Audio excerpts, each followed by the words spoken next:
Dear students, in today's session, I am going to explain two derivations of the chapter ray optics. The first one is a refraction through a prism. So, when you take a cross section of a prism, it will be a triangle.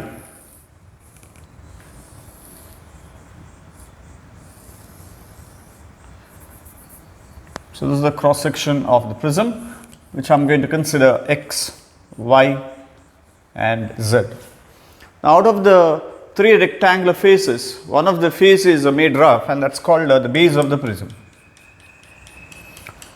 The remaining two rectangular faces are transparent, through which the light passes and the refraction takes place. And these are the refracting faces xy and xz, and the angle between those two faces is denoted by A, and it is called the angle of the prism. Let n be the refractive index of the material of the prism, surrounded by air. So, you can even replace air with some other medium.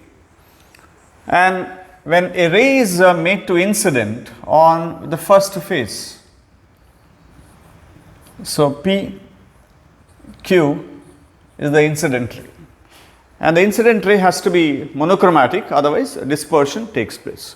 So, PQ is the monochromatic incident ray, and the normal drawn is here. This is the normal, perpendicular to the surface. And the angle between the normal and the incident ray is taken as I1, and that is the angle of incidence at the first face.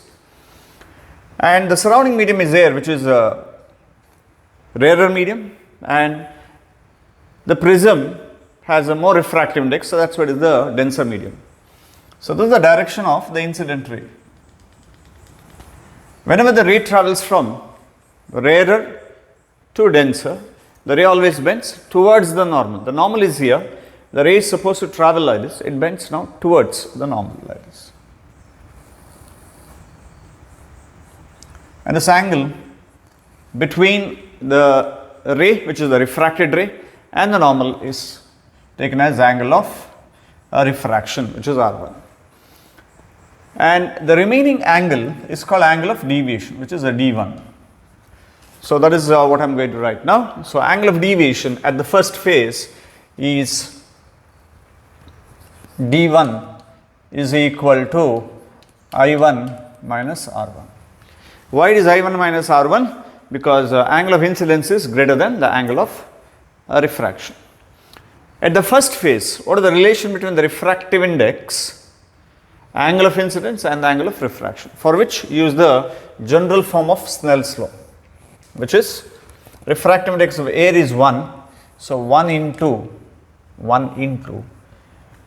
sin I1, 1 into sin I1 is equal to n into sin R1, n into sin R1. And that will give you n is equal to sin I1 by sin R1. So, that is the relation between the refractive index, angle of incidence, and angle of refraction.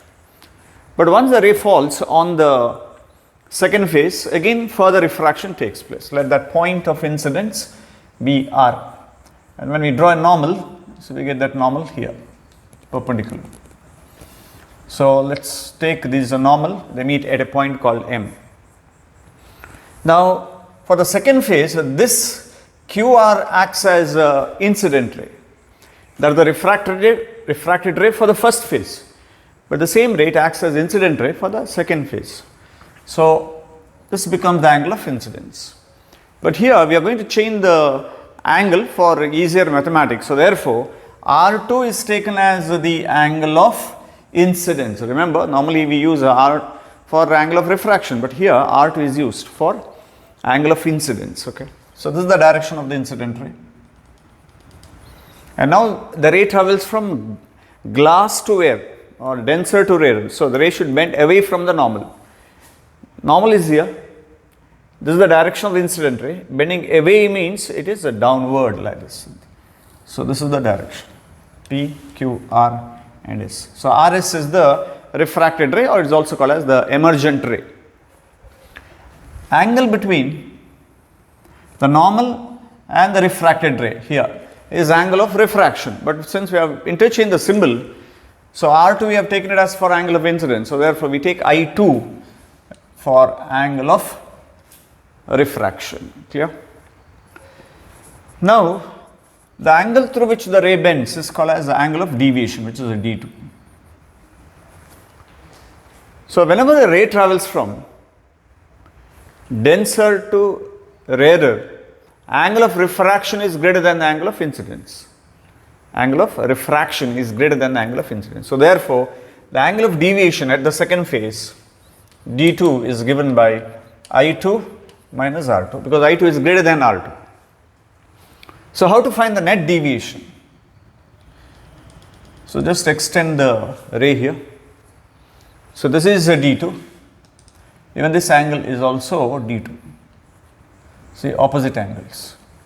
And now by using the properties of the triangle, this is the net deviation. What is net deviation? Net deviation is always the angle between the incident ray and the emergent ray. So which is here. So exterior angle is equal to sum of the interior angle. So therefore D is equal to D1 plus D2. So that's the net angle of deviation. We can substitute this here. It's I1 minus R1 plus I2 minus R2. Combine I1 plus I2 minus common R1 plus R2.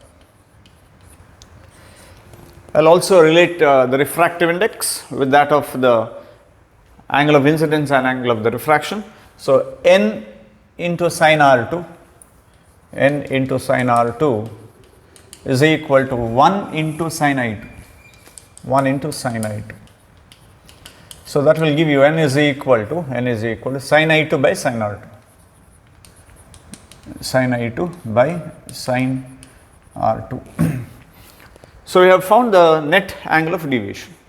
We can further simplify this, for which I am going to consider two structures. One is the triangle QMR. Triangle Q, right here. Triangle QMR. So in that, R1 plus R2 plus angle QMR is 180 degree, because the total sum of the three angles of a triangle is always 180 degree. Then you take this structure quadrilateral XQMR.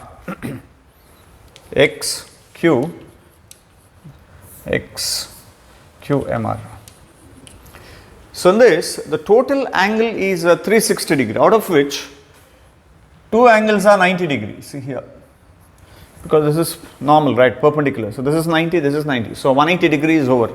So sum of the remaining two angles must be 180 degree. One is angle A plus angle QMR.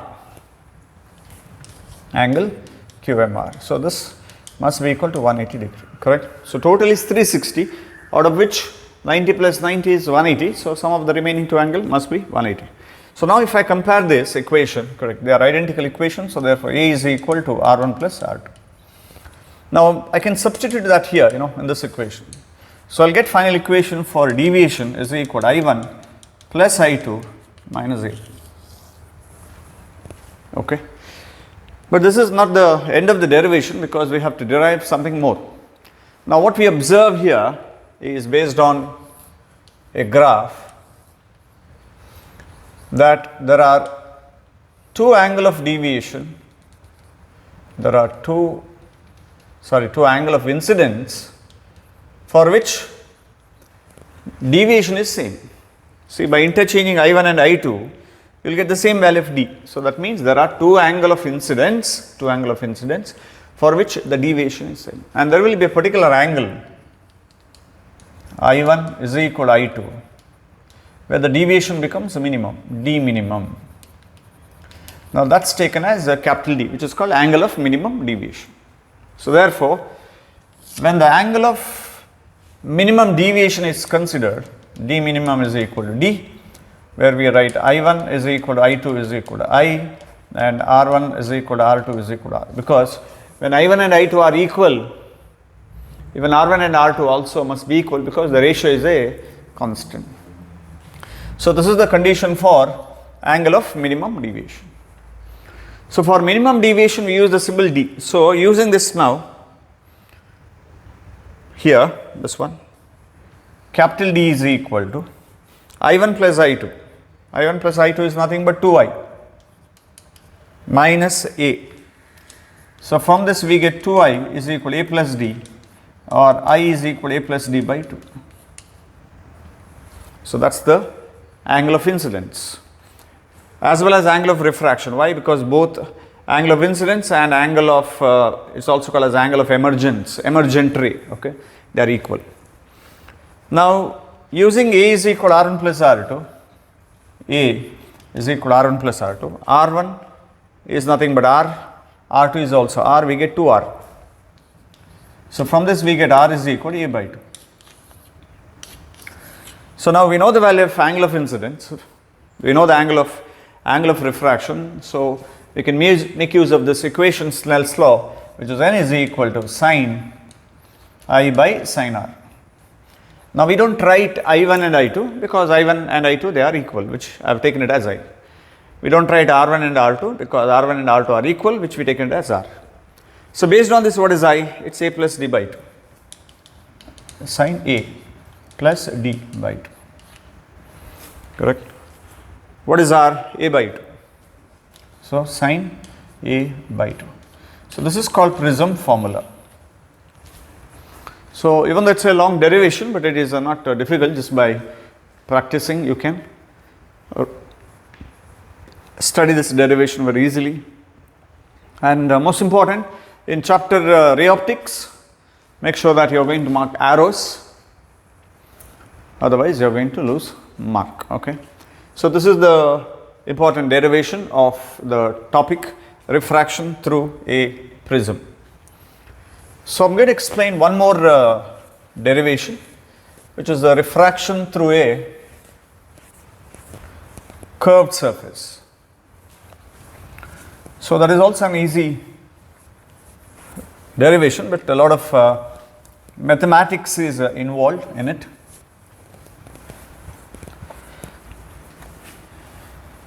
So whenever refraction takes place through a curved surface, so what are the factors on which that refraction depends? So that's what we are going to learn. So let me consider a curved surface. So this is the curved surface, and this is the rest of part of the surface. Now the midpoint of the curved surface is called as the pole, and for this curved surface there exists C, which is called center of curvature. C is the center of curvature. So that PC is nothing but equal to R. R means radius of curvature. Distance between the pole and the center of curvature is called radius of curvature. Now the surrounding medium I am going to consider it as N1, having refractive index N1, and that of the material here is N2, so that I am going to assume that N2 is greater than N1. So surrounding medium, refractive index N1, and that of the material is N2, and we are assuming that N2 is greater than N1. It can be other way also, but that is not part of the syllabus. It's not given in the NCERT. So in the NCERT they have given this particular case. There are a different number of cases are possible, and we are going to derive one particular case and we are going to generalize that. Now, so this is called the principal axis on which I am going to consider an object O. So that pole to the object becomes the object distance U. So it's a point object. So from that point object you consider a ray which is incident normally. It's a normal incident, and whenever the ray is incident normally, it passes through without any deviation, undeviated, like this. So then you consider one more ray very close to this ray, second one, very close. So the rays are so close that this particular arc, we are going to assume almost a straight line, because this point and this point M I am going to consider, they are very close to each other. I mean, when they are very close to each other, this angle becomes very small, so that this arc becomes almost a straight line. So we are assuming this to be almost a straight line here. So it becomes a right angle triangle. Then I am going to draw a normal. So any normal drawn passes through the center of curvature. Any normal drawn passes through the center of curvature. So this is the incident ray, this is the normal. So this becomes the angle of incidence. This is the direction of the incident ray. The ray travels from rarer, so this is the rarer and this is the denser. Rarer to the denser. So therefore the ray bends towards the normal. The ray will bend towards the normal.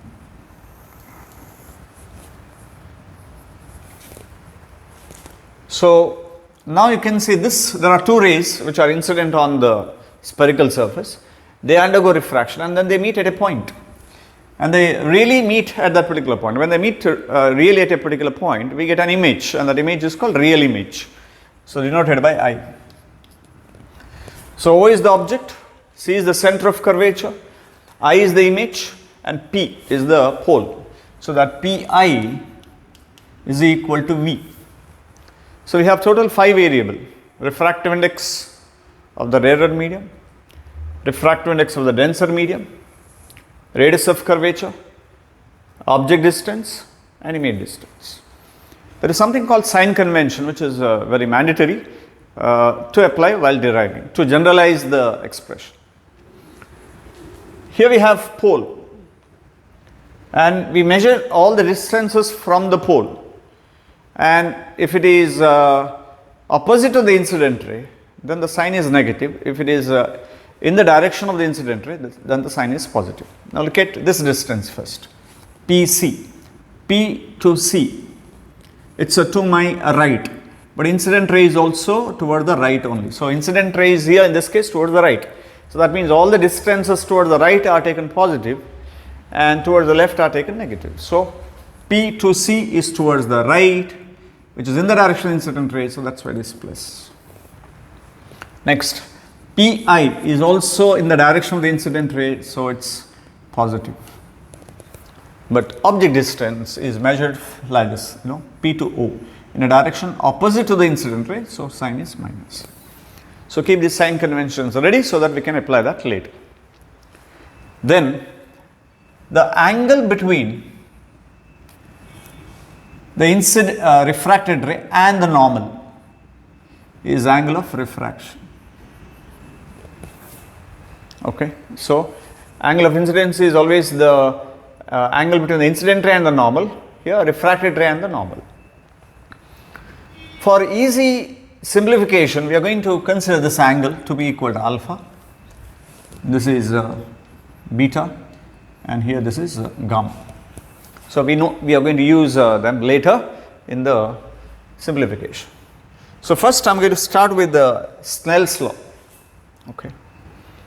Or we'll apply the Snell's law later. So first let's find some of the angles, alpha, beta, gamma we are going to find. Okay.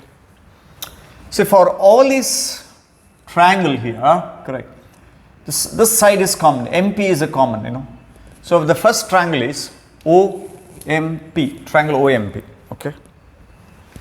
So let me write that here. So this is triangle OMP. In that triangle, I'm going to measure tan alpha.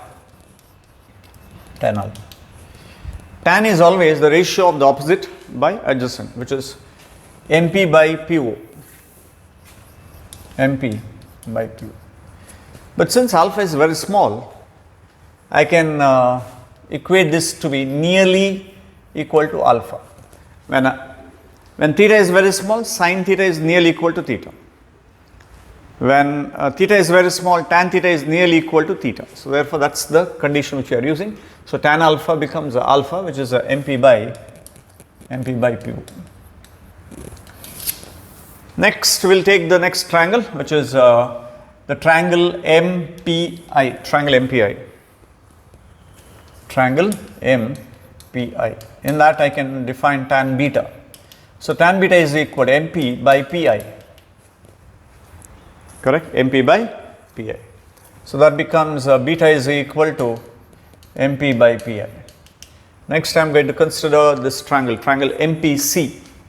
The triangle MPC, where we have tan gamma is equal to MP by PC. So that implies gamma is equal to MP by PC. So with the assumption that this is almost a straight line, otherwise we can't write those equations. Okay, fine. So we are ready with the three angles which we need later. Okay. The next one is I am going to use the Snell's law now. N1 sin I is equal to N2 sin R. N1 sin I is equal to N2 sin R. So again here, as the angles are very small, correct, so we are going to equate this sin I to be equal to I. So therefore we get N1 I is equal to N2 R. So this is one more equation which we are going to use later. Next we have what we call the relation between the various angles. Which are those? So first I am going to start with the triangle. Check this here, the triangle M, then we have triangle MO and then C here. Okay, check this. Triangle MOC, triangle MOC. In this triangle MOC, alpha is one of the interior angle, gamma is the other interior angle, and I is the exterior angle, correct? See, in this triangle MOC. So therefore, it's I is equal to alpha plus gamma, correct? Then consider this triangle now, MCI, triangle MCI. In this interior angle is R and beta. So R plus beta is equal to gamma, but since we wanted R is equal to gamma minus beta. Understood? So a lot of equations are written based on the diagram. So first you should understand the diagram properly and take proper angles and then keep all these data ready. And now we can do the substitution. First you have to keep alpha beta gamma ready. Then you have to keep N1I relation here using the Snell's law, and then the relation between alpha beta gamma I and R. So once we get this, then now we can substitute. So now we can see I and R, they are ready here, correct. So I am going to substitute that here in this equation. Okay. So N1 into I is nothing but alpha plus gamma, correct. N2 into R is nothing but gamma minus beta, The rest is substituting alpha gamma from here, all these equations, clear. So N1 into, first one is MP by PO plus MP by PC, that's equal to N2 into gamma is MP by PC minus beta is MP by PI. Now look at the equation. What is common for all? It is MP, correct? So that will get cancelled. So when you take outside, what is left here? Only N1 into 1 by, because MP is the cancel, no? 1 by PO. PO is ready here with the sign convention, which is minus U, correct? Plus MP by PC. MP is cancelled, 1 by PC is R, that is equal to N2 into 1 by PC is R again minus 1 by V. Pi is nothing but V. So now open the bracket and then write minus N1 by U n1 by u plus n1 by r is equal to n2 by r minus n2 by v. So, interchange the position of these variables. So, we will get minus n1 by u plus n2 by v is equal to n2 by r minus n1 by r.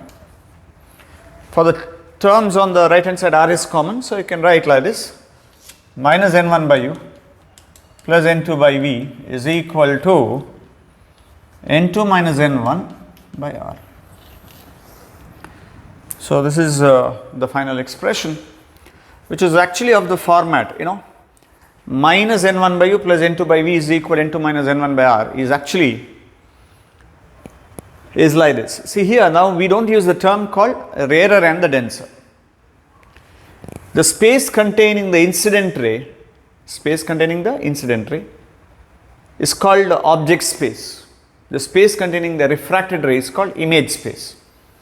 So, it is minus refractive index of the object space by object distance plus refractive index of the image space divided by image distance is equal to refractive index of the image space minus the refractive index of the object space divided by radius of curvature. So, this is the format in which you have to remember, because we are going to use this in one more derivation. So, which I am going to explain in one more session. Okay. So, hope you have understood this derivation, and do revise the various topics, students, so do not waste the time. So, the exam will be there, so we do not know when exactly, but on daily basis if you revise part by part, then it is very easy, otherwise very easy to write the exam, otherwise you are going to forget everything that you have learnt so far. Okay. So, I will continue remaining topic in the